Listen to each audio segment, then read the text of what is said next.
Welcome to the Phonetics Lovers Sound Lab, where everyday English isn't just learned, it's lived. Today, we're going to follow a classic forbidden love story. You know the one, from a balcony scene to a secret garden, all the way to a ring and a fearless yes. The Phonetics Lovers Sound Lab is a rhythm-first lab for real-world English, and by using iconic stories like this one, we teach how speech really works, focusing on idioms and context, natural grammar, and language you can actually go out and use. Okay, so here's our roadmap for today. We're going to follow this story from the very beginning all the way to how you can actually use this stuff, looking at the language that really makes each part of the story come alive. All right, let's dive right in. First up, we're going to set the scene, kind of lay the groundwork for the linguistic world of our story, starting with the absolute core building blocks of natural speech. So we're going to be exploring these four key areas. And really getting a handle on these is what takes you from that textbook English to sounding fluent and natural.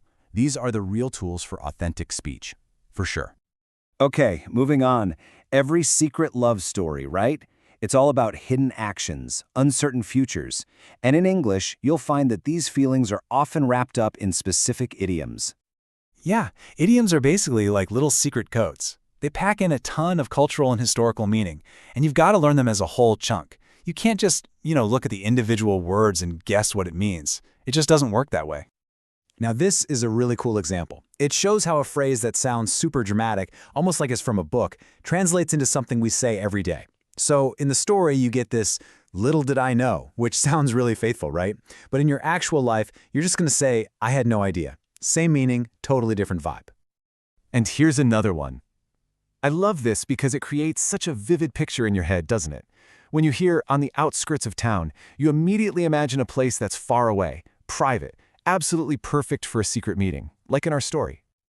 All right, now let's get into the real emotional heart of the story. We're going to look at how different grammar patterns can express all those ongoing, super complex feelings of doubt and hope.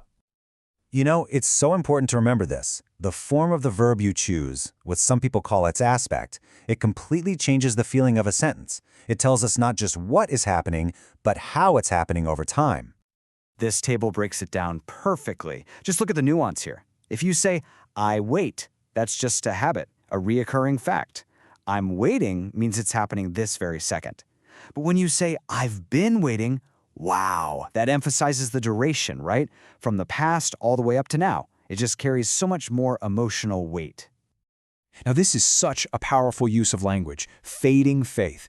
It takes this abstract idea, faith, and makes it something you can almost see and touch. You can picture it, right? Like a color or a light that's slowly dimming. It shows how hope can just, diminish over time in a way that feels incredibly real. Okay, so here's where the story hits its climax, the big moments. And these are the points where you see really powerful actions described using specific word pairings and direct commands, the kind of language that really pushes the story forward. Right, collocations. The easiest way to think about these is as word friends. They're words that just naturally hang out together. And when you use them, your English immediately sounds so much more natural, more fluent, because these are the pairings that native speakers just expect to hear. Let's try a quick test. Just look at these options here. In each line, only one of these pairs really works, right? It just sounds right. You make your way through traffic, you pull out a ring, and you have fading faith. The other combinations, they're grammatically okay, maybe, but they don't sound natural at all to a native speaker. I love this. It's like a tone slider. It shows how the exact same basic instruction, "don't be afraid," can be tweaked for totally different social situations. You can go from a really raw, direct command to a more polite request, all the way to this soft, reassuring coaching tone with, "it's okay to relax now." It all comes down to context. All right, time to step into the language lab. Now we're going to take some of these expressions and really break them down piece by piece so you can see exactly how to adapt them and use them in your own life. Okay, phrasal verbs. Here's the most important thing to get about these. That little second word, the particle, it's like magic. It can completely change what the main verb means. So the verb pull has its own meaning, but pull out, totally different. And pull off, something else entirely. And this slide is the perfect example. Look at this. Just by changing that one tiny particle from out to off, the meaning does a complete 180. To pull out something is physical, like taking a ring out of a box. But to pull off a surprise, that means you succeeded at something really difficult. See? completely different.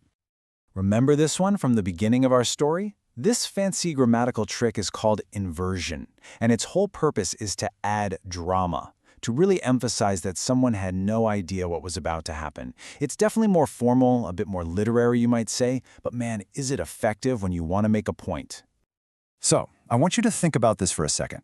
For you personally, which one of these is the most challenging? Is it idioms, collocations, or phrasal verbs? Just being honest with yourself about that is a huge step because it tells you exactly where you need to focus your practice.